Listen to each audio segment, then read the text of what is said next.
Hello, everyone. Welcome to Kings Talk, presented by Cap City Crown. This is Tony. With me, as always, we got my good buddy John. The Kings have played 5 games since we've last talked. I think that's the most games we've gone, really, I feel like, during the regular season between podcasts, beating the Raptors. It's like, just before I even start going about the games, I mean, it's like really like a roller coaster. They beat the Raptors, and then they have a low against them, losing to the Wizards, the worst team in the NBA. And then they come back with a win against the Magic. And then they go kind of back up with a win against the Sixers without Joel Embiid. And then they kind of just come crashing down with a blowout loss. And what is arguably one of the most important games of the season to this point, that blowout loss against the Mavericks. As the Mavericks take the 6th seed single-handedly from the Kings. They're in the sole possession of the 6th seed. Although the Kings do have another chance to play them on Friday. And try to get that 6th seed back, as the Kings, if they do beat them on Friday, will have the tiebreaker against them. So, John, I feel like I just said a mouthful. How you doing? Doing pretty good. I mean, you described it as a roller coaster, and I mean, that's despite the nature of a roller coaster, the fact that this whole season has been a roller coaster has been the one consistent thing, it seems like, this year. But, you know, I think there's still a lot to be satisfied with in terms of the big picture. Outside of that Washington game, I think the effort and the level that the team has bought into defense and playing physically and whatnot has been great. I think the referees have helped out a lot with that over the last few weeks, kind of letting players play and allowing them to be physical so long as they are physical coming out of the gate. So all that is coming together at the right time. But, you know, that Washington game obviously was an exception. I think Brown described it as kind of a moment where the team was not kind of bringing that ceaseless effort and attention to detail that we've seen as of late, really since the Milwaukee game, I would say, the last 9 games at this point of recording. So, I don't know. I mean, are you optimistic or pessimistic? Are you kind of feeling the same? Like, I feel like it's really easy, kind of just in a big picture, thinking about the last 9 games to be very optimistic. But when you do kind of narrow it down to between the Washington game and the that first Dallas game, you could maybe be a little pessimistic because, okay, the win in Orlando is good. You held on, you beat a really good team, and the win against Philadelphia. Okay, so Philadelphia doesn't have its best player, but you're coming home. It's a getting back home game. Which can sometimes be tough. It's difficult to kind of collect yourself, and they pulled that one out. So, I don't know. I mean, where are you at with this team right now? You know what? I think after last week, we were kind of on the optimistic side, that positive side of the Kings. Their defense was improving. They started looking a little better, playing with a little more heart. And I feel like I'm still there. Yeah, the loss to the Wizards was unacceptable, really. But that's just, unfortunately, the identity of this team this year. So that didn't really drag me down. Like I was used to it. I'm like, oh, they lost to the worst team. Like, yet again, you know, we already lost to the Pistons this year when they were the worst team. Like, I wasn't surprised.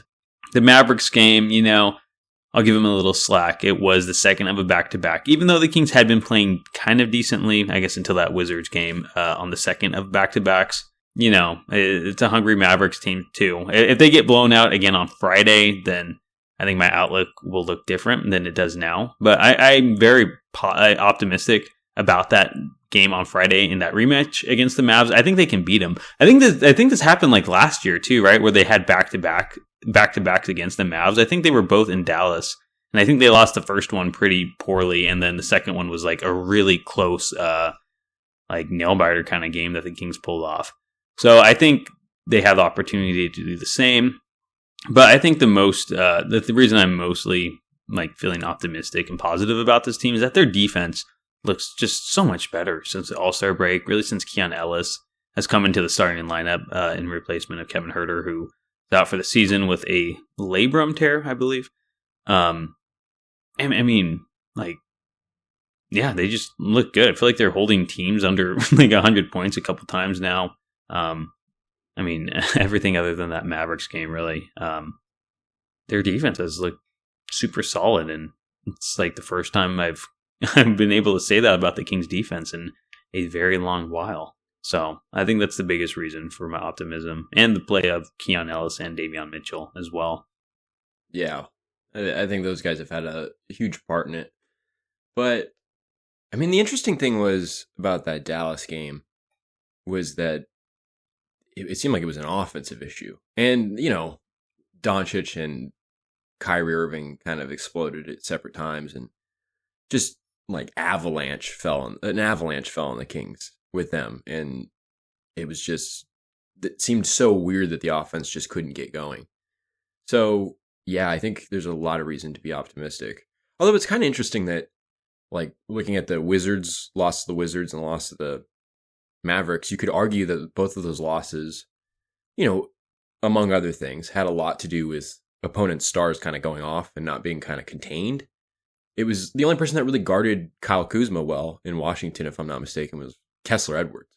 And it seemed like Doncic, he had 26 points in the first half, and then Kyrie Irving ended up with close to 25 points or something like that. And there were some solid efforts against them, but they'd gotten comfortable. They got hot. There's a lot to be optimistic about with what the team has been able to do, and kind of from going from point A to point B right now. It's a huge jump on the defensive end, and you can only look more positively at what's to come. But it's like, still, there is a degree in the present where it's like, there's maybe like one defender short, Mm-hmm. It's kind of instances like that, or if you look at it from that perspective where you're like, man, if this team could have gotten Pascal Siakam or something like that. But it's just like, that's the vision where it's like, okay, now you're competing for a championship. I do think that this team is defending at a level where it's like, okay, I wouldn't be surprised if they can pull out the 6th spot in the West. And they just lost a big game to Dallas. I know I'm saying that fresh off of that. But I could see them doing that, and I could see them, winning a first-round series. I could see them going to the play-in, making out of the play-in and winning a first-round series. Anything can happen. We saw last year, anything can freaking happen as a play-in team. Mm-hmm. The Lakers went to the conference finals. Yeah. So, I mean, I think there's a level of optimism, but there's still a ceiling for this team. And I think that's kind of all you can ask for, I think, especially with the roller coaster ride that you've had. And maybe it's going up and down, but overall, the grand trajectory seems to be going up. So that's all you can ask for. And I think, without getting too far ahead of ourselves, I mean, that's kind of what the goal of the season is. And I think an important note, you're talking about, like, you're just saying about keeping the Kings. You think the Kings can stay at the 6th seed.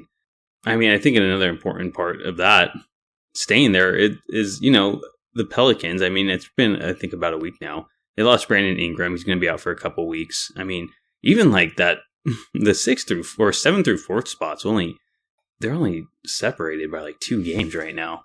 Do you see the Kings getting even higher maybe? I mean, the Clippers, I don't know if the Kings will pass the Clippers, but I mean, the Pelicans, I'm not really sure how they've been doing since Ingram's absence, but I know it's a very close race even to that 4th seed. I don't know. I think the goal is to, not make the play-in. I'd get a little worried in the play-in, honestly. I think most people would, but I think they can, like you said, not like stay out of it. I think they can just go into the playoffs from not going through the play-in first. But they're starting to catch fire a little late, and that's only good. It's only good news with there's 10 games left, right? Mm-hmm. Perfect time to catch fire, right? And I wouldn't say they're catching fire like the Rockets, who've won like 8 straight. But I mean, hey, their defense is on the up and up, and that's only good news for things to come. Yeah, and I think it's a big deal when you start talking about, maybe 3 weeks ago, we were talking about this team. Oh, I would be surprised if this team can make it out of a first-round series. Well, now, it may not. They may not have like put themselves in a position where it's like, okay, they're a championship contender, like one of the top 4 or 5 in the league.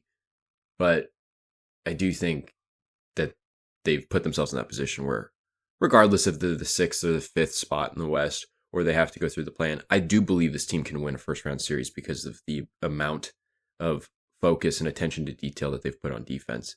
And the physicality has been nice.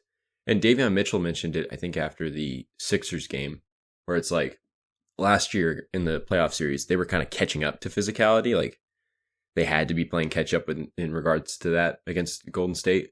But now, like, they're ahead of it. And the officiating, Brown, Mitchell, all sorts of players have noted that they're able to play physically. So they're going to be ready for a playoff series. And I'm not saying they're going to win a first round series or not going to win it, but they can. And I don't think we were saying that as confidently 3 weeks ago. Yeah, not at all. It's that defense, really.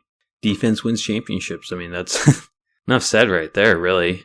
Like we talked about that last week a little. I mean, Kevin Huerter going down with that shoulder injury was, it was a bummer for him. It sucked.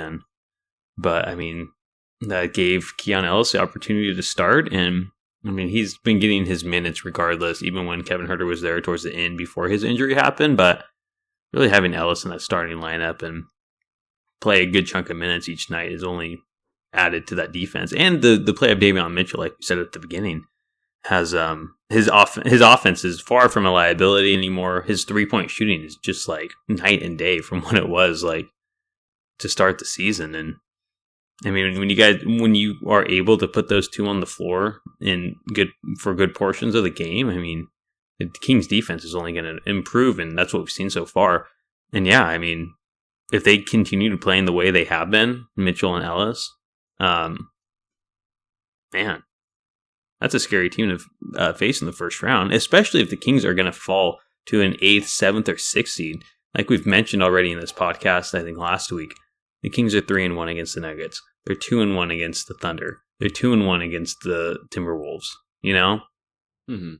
I mean, I'd be a little worried if I was one of those teams looking at the Kings.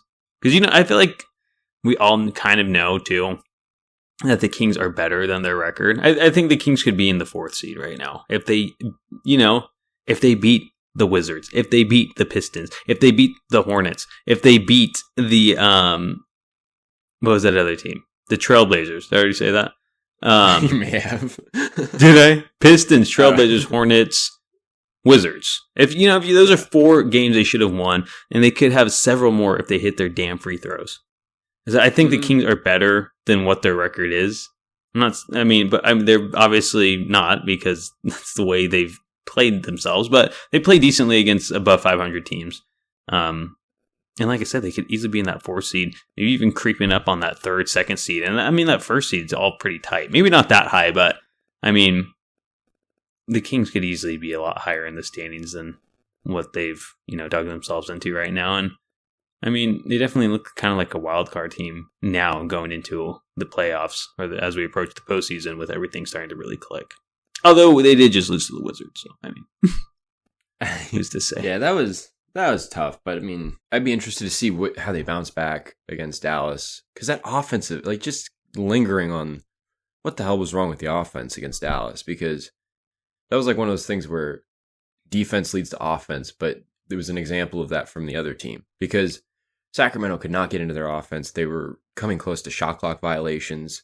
They were struggling to get good shots. I mean, like, I think Fox was like 1 of 6 to start the game, and it was like most of those shots were not the best looks, And that just allowed Dallas to go down and get easy buckets and kind of move and transition and generate buckets with their best players. I think they had 16 fast break points against the Kings. And, it's just one of those things where, I mean, you just got to be able to get better play from the offense, because the defense wasn't necessarily bad. So just thinking about going forward, I think that Friday game against Dallas would be really interesting. It's going to be very telling. It's going to be the biggest game of the season. Yeah. I mean, like, it seems like every game going forward is going to be that right. Almost. But and that's the way it is. And you're in a playoff race, so that's kind of the fun part about it. But regardless, the defense, I mean, just to kind of reiterate, over the last 9 games, which is since the Milwaukee game at this point, they have a 106.3 defensive rating, which is 3rd in the NBA in that time. Just for reference, they were like kind of lingering around like the 20 to 25 range, or the 18 to 24 range, I think, in defensive rating most of the season.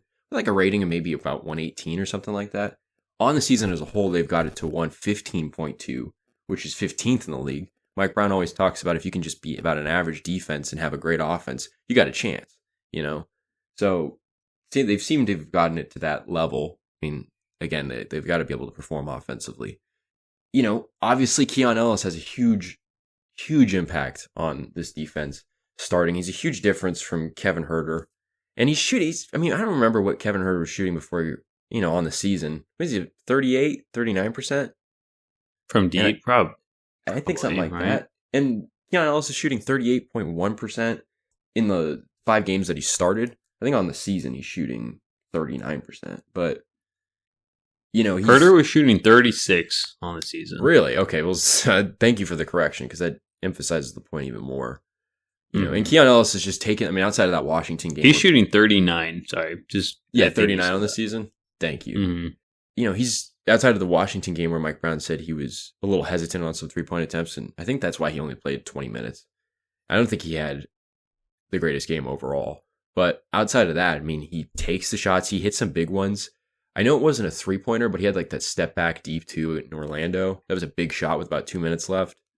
And, he's held his own on offense and is actually kind of like, in terms of hitting big shots, that wasn't really something Huerter did all that much this season. I think he had that early one against the Lakers, but nothing to the level of like that Utah one a season ago, Yeah. Mm-hmm. So it's like he's really bringing it on that end while also being miles better than Kevin Huerter. It's like, I think just listening to what Mike Brown and his teammates have said about him over the last couple of weeks, they talk about his deceptive length and strength, his elite anticipation, which makes him a really, really good zone defender, which was something Huerter wasn't terrible at. He was actually kind of performing okay in the zone before he got hurt. But Keon Ellis is like elite in that with his anticipation, his active hands, his feel for the game. He was describing how he just tries to be himself on defense and just anticipate what the offensive player is going to do based on what he would do. And just kind of just stays himself. And I think Mike Brown said if Keon just keeps being Keon, we're going to be okay. And I think Mike Brown, I don't know what he meant by this, but Mike Brown said he's an old soul. That's kind of a nice compliment, I guess. I don't know what that has to do with defense. But I think that might have something to do, because you hear like Mike Brown, when he talks about the importance of defense, he'll kind of always go back. It's like, talk about a more physical game, all this stuff. And I think he noted it the other night where it's like, there is a certain level, especially with the officiating as of late, where it's like the offensive blossoming that's kind of like overtook the league over the last few seasons is kind of like leveling out a little bit, and physicality and defense is being rewarded a little bit more. And I think there's like an old school spirit to that in his mind. So when he calls Keon Ellis an old soul, he's kind of calling him just the type of player that Mike Brown would want, because Mike Brown is kind of an old soul in basketball terms. So despite, the fact that he also wants to play extremely fast and whatnot, but defensively speaking, he is. And, it's all these things, his ability to come up with multiple blocks in a game, or just, I think Mike Brown also said he's just like really good at getting deflections from a good position. It's not like a recovery or an aggressive play that maybe you'd see from like a De'Aaron Fox or something like that, where they'll come up with a deflection or an interception or something like that. But Keon Ellis is doing it from his positioning. So it's almost just like, outside of a few times where he'll get beat by a really, really good offensive player, something that I think he'll learn as he goes along in his career, he's been almost perfect defensively. And I don't know, that alone should explain. Obviously, the team as a whole is bought into defense, but Keon Ellis, he could win defensive player of the game almost every game, except for when you're like Davion Mitchell against the 76ers or something like that. It's like, it should go to Keon. It's going to, like 4 times out of 5, it's going to go to Keon Ellis, it feels like. And it's deserving. And just watching the defensive as of late, he has a massive, massive part in that. Yeah, man. And like we saw against the Sixers with Ellis too. He scored 18, 19 points. His confidence is just shooting up too. And that's on an upward trajectory. And like we've already mentioned like 4 times in this podcast, Keon and Davion, man. Who would have thunk? It's like that meme. It's like the little Mexican girl. I think it's like a tortilla or a taco shell commercial.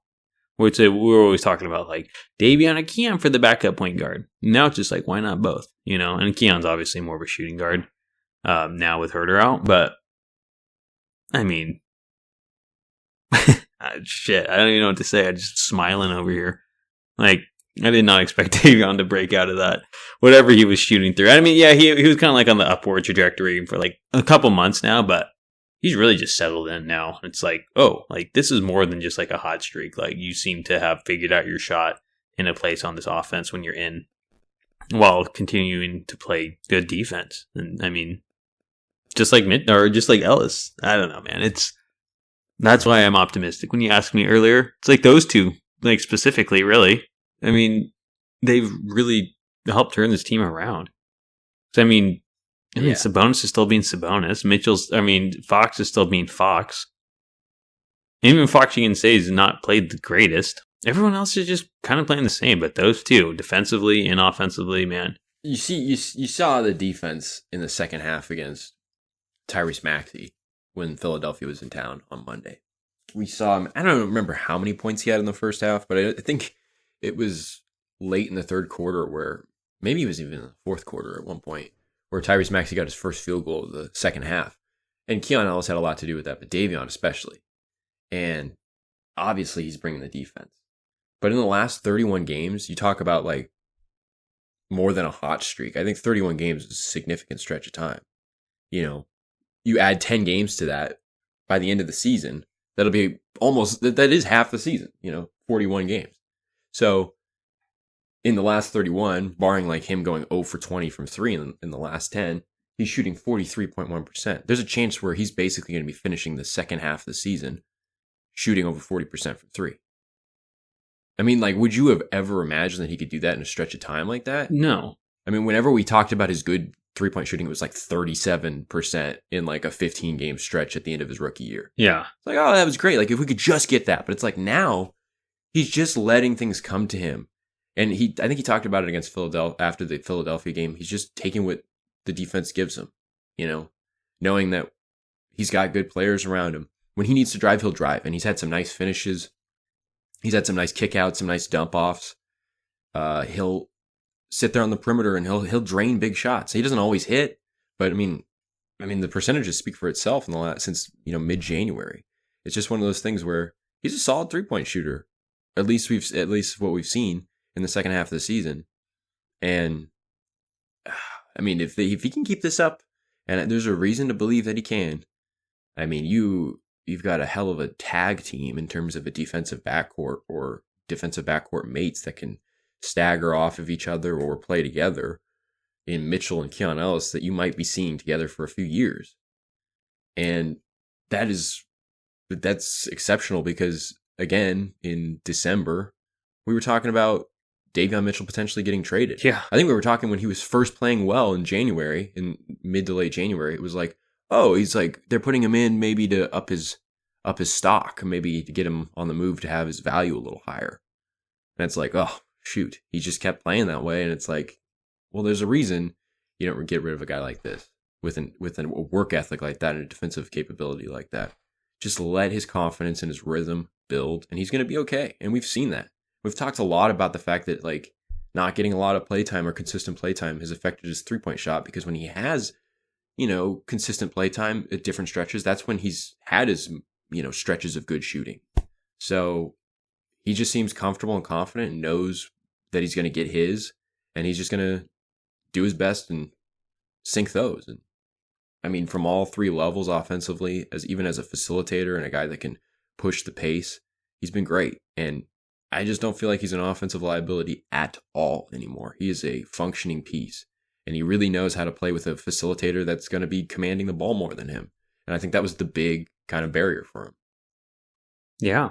I mean, even, Mitchell's heating up too. You talked about this stretch of 31 games, but I mean, Monk's kind of been in a funk the last few games, and, Mitchell's kind of stepped up, like in that Sixers game. Or was it the Sixers? No. Yeah, was it? I think it was. I'm getting all these games confused. Where he went like 0 of 11? Yeah. No. Yeah. I'm getting all confused. It was, yeah. Yeah. But then Mitchell went what? Like, he went like 5 for his first 5 or something like that. Yeah, 18 points. I think he hit like 4 or 5 threes. Yeah, and the 3 threes, 18 points on 6 and 9. Like if he can step up when Monk's, not performing, because like we talked about, Monk has his cold streaks. I don't know. I know he hasn't been shooting well from 3 the last few games, and I don't expect that to continue anytime longer than that. But it happens, especially knowing Monk. Even though he's really improved his consistency, man, and it's so late in the season now, it doesn't matter as much. But man, maybe in the playoffs, Monk goes a little quiet. Mitchell's right there to maybe pick up the slack if he can continue, doing what he did in that Sixers game. But I wouldn't worry too much about it. I think it's just a small topic. Monk seems to rise in big moments anyway. But hey, more scoring off the bench. Yeah. I'll take it. I think I would say this because just to clarify, the 0 of 11 game for Monk was the Orlando game, but he did go 4 of 11 and 0 of 5 from deep against Philadelphia. So not the greatest game. And like you said, has not had the greatest last 3 games. But, Orlando, Philadelphia, Dallas, like those teams, if I'm not mistaken, they have pretty good size to them, and they collapse pretty well on Monk. Monk's a smaller guy. We talk about how the refs are kind of letting guys play, which has benefited the Kings' defense. Monk's not getting as many calls. I can see a world where the physical matchups against big teams, big, strong, lengthy teams, could bother Monk. Whereas it wouldn't bother Davion Mitchell as much, I feel like. Because Davion Mitchell's far more of a dense body than Malik Monk, if you want to put it that way. You know what I mean? Yeah. I'm not saying I'm predicting Monk to struggle in the playoffs, but there's definitely a possibility where that's going to happen. And maybe it's a game-to-game thing, series to series. But you're absolutely right. To be able to have Monk or Davion Mitchell step up, or at least have the alternative, because even Keon Ellis can step up to a certain degree, but Davion Mitchell has the seniority and the experience, and probably actually has a little bit of a better ability to take over, quote unquote. So it's just you talk about the depth of the team. The depth of the team is maximized when Davion Mitchell and Keon Ellis are there, fixed very, very firmly in the rotation. And man, that's huge. There's just so many reasons why this is so critical for the Kings. And we talked about Davion Mitchell being an X factor, I think 2 weeks ago. You could just circle that again. He, without a doubt, is going to be critical. Because when it seemed like the Kings might pull off a series win over the Warriors, who was the X factor in that series? It was Davion Mitchell, and it was strictly because of his defense. And I think he had a few good shooting games, but it just fell off. I would be surprised if the offense just falls off like that. I think he's going to be far more confident and comfortable going into it and in a good rhythm. And I'm really interested to see what he'll be able to do against opposing guards. Yeah. Man. Yeah, nothing to add to that. Me too. It's going to be exciting to see. Okay, hopefully he can just continue this trajectory going into the playoffs at this point. That's really it. Kings are an X factor. A wild card, like I was saying, not an X factor. Even though X factor is kind of like a wild card, right? I think they're definitely the wild card going into the playoffs. Who knows? If they continue playing their defense well, man, who knows what they're capable of with Sabonis and Fox out there. And Davion Mitchell too. Like we talked about Keon Ellis being a starting shooting guard, or at least a potential starting shooting guard, for the future going forward. If you can secure Davion Mitchell in this kind of backup point guard role as part of a 4-guard rotation, him and Keon in it for a long time, that's just something that I don't think ever really considered as much, or at least savored the possibility of. And now it's just, you can't help but have your eyes just stick to that possibility. And it's just a far cry again from when the calendar shifted to 2024, when it was just oh man, Davion Mitchell's not in the rotation. And I don't even think Keon Ellis was playing very much. Mm-hmm. So how the times have changed. Pretty incredible. Yeah, it really is. I don't think anyone had this on their bingo card. Mitchell and Ellis being major parts of the rotation down the stretch. But hey, here we are, and what a better, I don't even call it problem to have. It's just what a better thing to have happen at this rate, at this point in the season. You know what else people didn't have on their bingo cards last year, though? What? They probably didn't have Alex Len emerging to become the backup center and being the best one out of a kind of juggling match between, a juggling match between Rashawn Holmes, Chimezie Metu, and even Neemias Queta. Yeah, I think he got his actual chance in game 74 last year. Finished out the last 8 games exceptionally well. Was solid in the playoffs before the ultimate decision to go small, which was probably inevitable. And game 73 for this season is coming up. So that made me think of it, and made me think of just how solid Alex Len is. He is as solid as they come. Mike Brown all last year was talking about, we just need a guy that can come in these small minutes and just bring energy and not fuck up, basically. And Alex Len does that very well. Like, he'll maybe screw up one out of like every 2 appearances, which is pretty good, And he's just a net positive, just a solid impact player on both ends. Cleans things up on offense, can change and alter shots and block shots, and perform pretty agile with he can perform with agility on defense too, which is something we've talked about since game 74 of last season. And, just been as solid as ever. They bring in JaVale McGee. They give him first go as the backup center this year. As I suspected, Alex Len eventually won the job, and had it not been for an ankle injury, I think in November, he would have been, I think, the backup center for pretty much the whole season. And just been absolutely exceptional. And I expect that going into the playoffs until probably the ultimate decision to go small, which I think you'll see a fair amount of with the return of Lyles and the availability of a guy like Duarte and Kessler Edwards, if needed, to slide into the rotation. But still, Alex Len, I think, is, like I said last week, tongue-in-cheek, when we were talking about the free throw situation thing against the Grizzlies, where they picked him to come shoot the replacement free throws for Herter. And I was like, Alex Len is he's like the 3rd best player on the team. I mean, like, in a lot of ways, like, just relative to his role, like Sabonis, Lyles, and Len, like, just in terms of filling out their role, they like do such a solid job. They're just like reliable. It's not a big role, but he's really, really good at it. And he kind of is in some ways, if you want to look at it from that perspective. You know what I mean? Dude. I mean, it's just insane. Out of players with 35 or more games played, Alex Len has the highest net rating out of anyone. Isn't that nuts?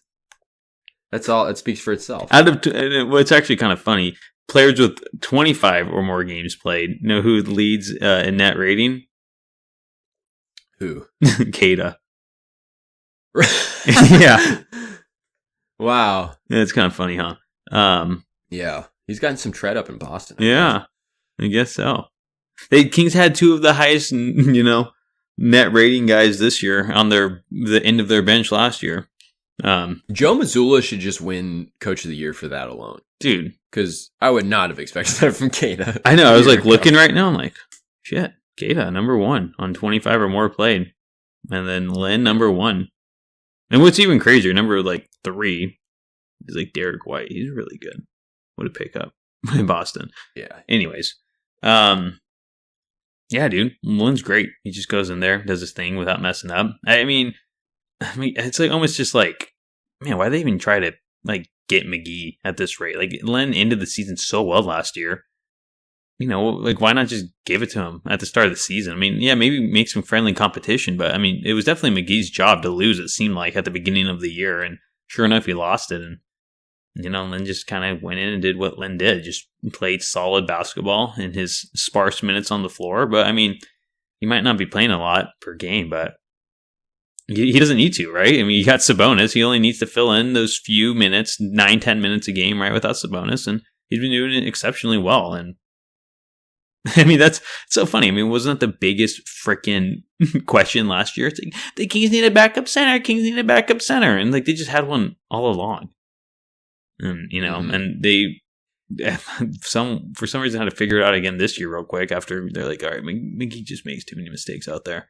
Man, good for Len. I like Len. I mean, I really liked him in his first stint in Sacramento after he got traded from the Hawks.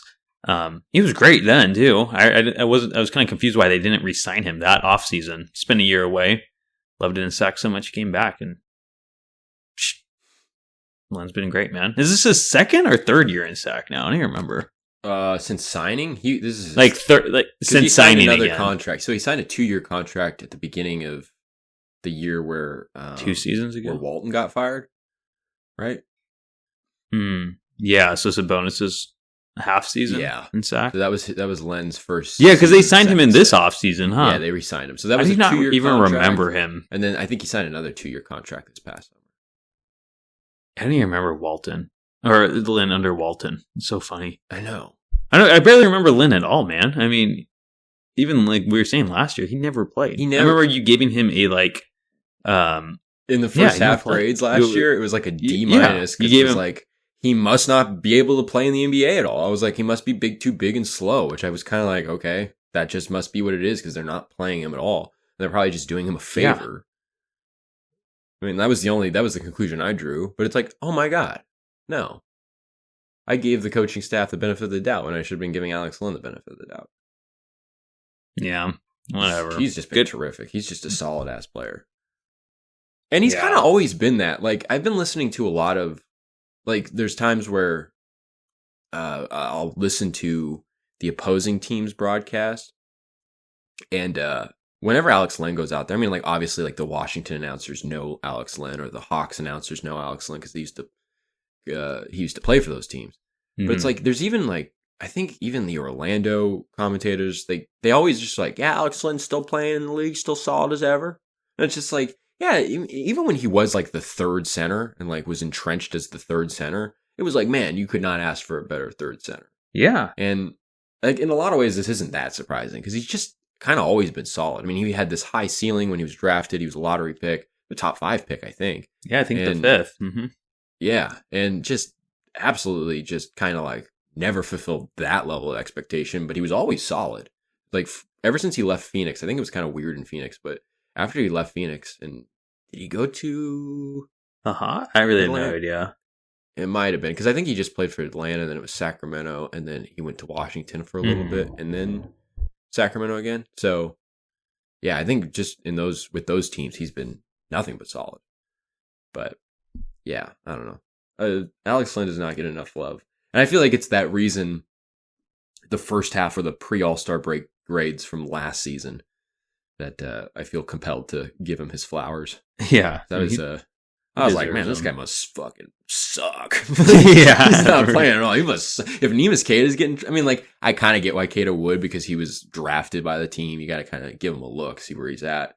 But, I mean, Alex Len had seniority. I mean, he's a vet. You think he would get trusted with that job, but I don't know. Yeah. Len, man. What are you going to do? Len sanity. Seriously. I mean, like, honestly speaking, though, last season, I get why Holmes got first go. I mean, he was getting paid like a starter. Yeah. You know, you had to see if that was going to work out at all. And then it's like, did they really think Metu or Queta were going to, like, emerge to be this, like, prodigy? Is that why they just never went to Len? I don't. I think there was just hope in Metu because he was, like, a better rim runner.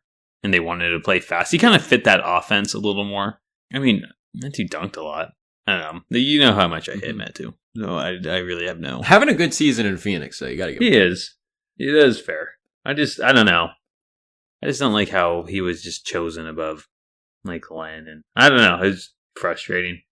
Never really a fan of the guy. But he did kind of contradict the whole idea that it's like, if you're not playing well, I'm going to go elsewhere in the rotation that Mike Brown says from time to time. Because Chimezie Metu, despite having the most time in the rotation, the most consistent time in the rotation, was probably the most inconsistent backup center. You know? Like, Holmes was consistently bad. Queta was consistently Queta, but, like, Metu was, like, good some nights, and then he was, like, really bad other nights. Yeah. He would just kind of jump up and down, and he would, like, lose his focus and play outside himself. And then sometimes he'd just come in and just run the floor and, you know, just kind of sit in the dunker spot and just kind of know his role. So, I don't know. I kind of see why there was hope in him, because, like, if he really stayed within himself, you could have had something there, but it's not like, you know, it's not like his lack of size was, like, made up for by, like, toughness or anything like that. It was just, he's like a finesse center. So he's, like, really more of a 4 or 5 kind of. Pair him up with Drew Eubanks, baby. Yeah, honestly. If he could hit a 3, I mean, he would be one of the top paid centers in the league. But he couldn't. And that was just a downfall, really. So he was just undersized. I mean, he's like as tall as Keegan Murray. Outweighs him. You know, but kind of like a worse Trey Lyles. That's why I'm like, start Trey. Just put Trey at the 5 at this rate. And that's another guy that Kings have been missing for what, a couple weeks now? A week? Lyles. Yeah, and then I think he's still got another week until he's going to get evaluated again. And what's he dealing with? It's a MCL, I think, sprain or contusion or something. Mm-hmm. But so another week. That's like there'll be like a week and a half left of the season, 2 weeks. They'll probably get integrated slowly and just have him ready for the playoffs. Because like we kind of as well as Len is playing, the playoffs often are going to force you to go smaller in certain situations. And you might need a guy like Duarte or Kessler Edwards over a guy like Len in the rotation. And maybe even Vezenkov can make a run at the rotation. Not like any of those three guys are like, wow, you got to play them. But just options if they need to go small. And yeah, I wouldn't be surprised if Lyles is playing a lot of the back at 5. You saw it a lot anyways, Mm-hmm. Even if it was like, oh, I'll go to Len in the first half, but I'll go small in the second half, Yeah. We've seen that a lot. So yeah, Lyles is important. Just hope he gets healthy and hope he can stay healthy. Because like now you think about it, it's like he's sandwiched the season with 2 like fairly significant injuries in terms of missed time. And it's like, as great as he is, the availability has been a little disappointing, but we'll have to just hope that they're taking things cautiously and getting him ready for the most important stretch of basketball, which is the postseason. Yeah, I think he'll come back strong. I mean, he did when he came back to. I think when he started this season, when he came around in, was it November or December? He wasn't he just hitting everything from 3? Yeah, he was like, geez. I mean, what's he shooting on the so year? I think he's shooting pretty high, right? Probably about 40%. It's crazy. 39, 38. Let's see, Trey Lyles, not Trey Burke. But I meant it like in terms of their roles. Sabonis 38, okay, which is great.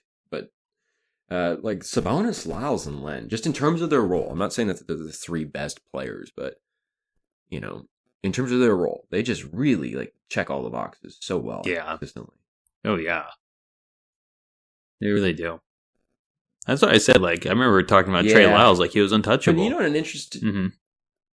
Wait, say that again. I would say that's why I'd always like bring up like there's like untouchable players on the Kings, and like I'd always say Lyles is one of them. Based on his role and his contract, I mean, someone you don't want to get rid of because he just fits in. Yeah, just getting rid of a guy like Lyles, it's gonna be hard to fill.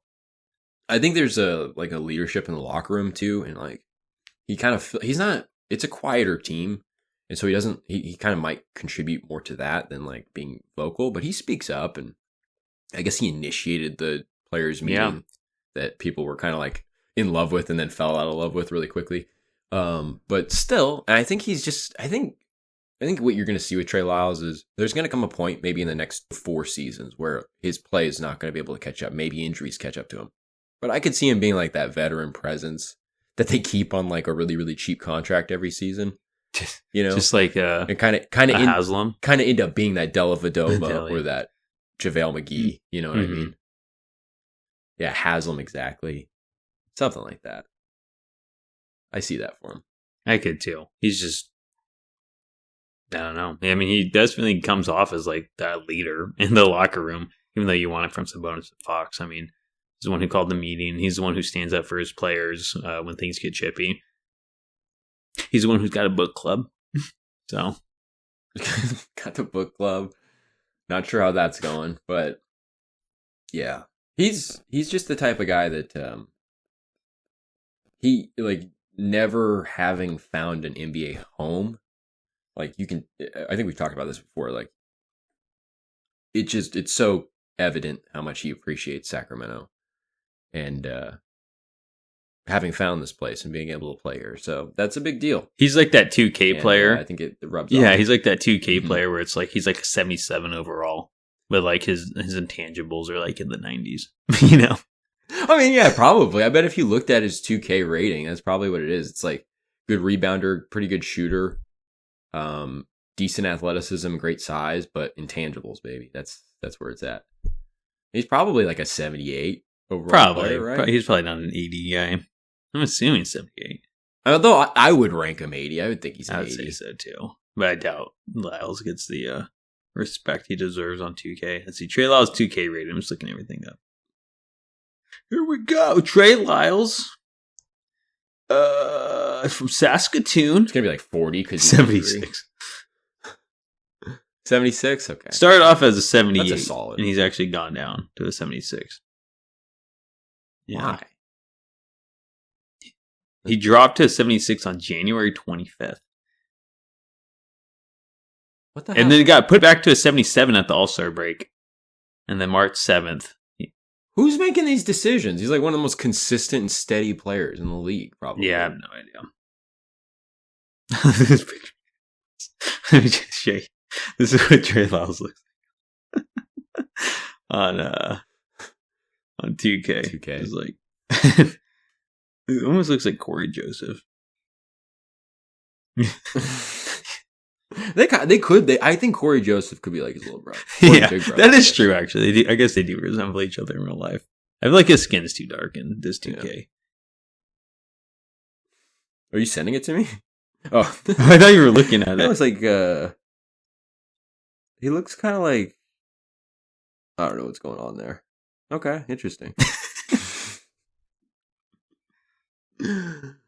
But I guess, talking about one more thing, one of the things that was like a big issue for the Kings this season was the fact that they were at the bottom of the league in free throw percentage, and they still are by 0.2 percentage points as of recording behind Toronto to be 30th in the league in free throw percentage.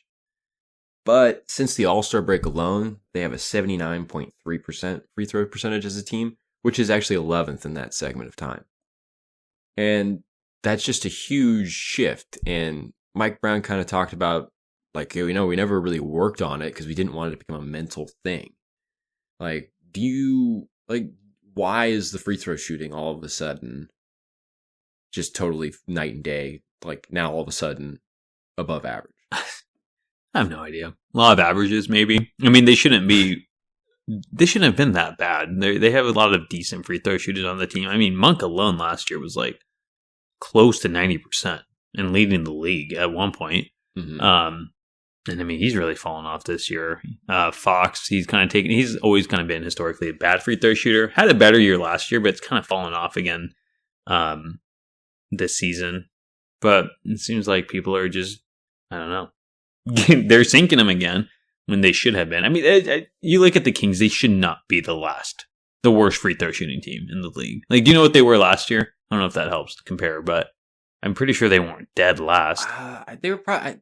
No, I think they were like middle, slightly above the middle. Yeah, right? That's where they should be. That's where we'd all be happy with them. I mean, no one expects them to be first. I can't even tell you who's the best free throw shooting team in the league. No one really looks at that, even though it might be important. I really don't know how it goes down.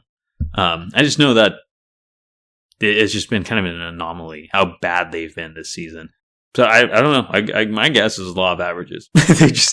They shouldn't be that bad, and they're finally not playing like they're not that bad, or shooting the free throws like at a decent clip where they probably should be, and maybe even over exceeding what they should be doing in this short time frame since the All-Star break to catch back up to their average of last season.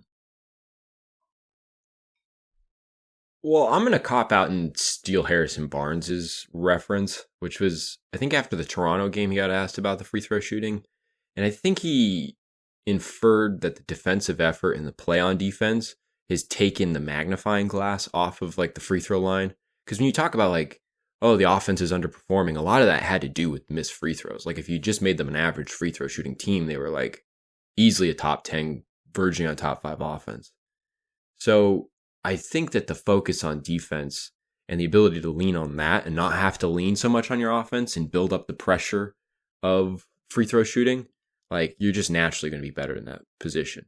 And Brown didn't want to make it too much of a thing in practice. He didn't want to like pile it on them and make it too much of a mental thing. He said they didn't really practice it any more than they would have. And I think that speaks to like if the one thing that changed is not so much how much they practice on it, but just how much they're balancing their focus and effort on, either end of the floor. I think that's the thing that's changed. I think that's the causing factor, or at least has had a large impact on the fact that their free throw shooting has been better. Just kind of taking the load off by putting focus and effort into other areas. Yeah, I mean, that makes sense too, for sure.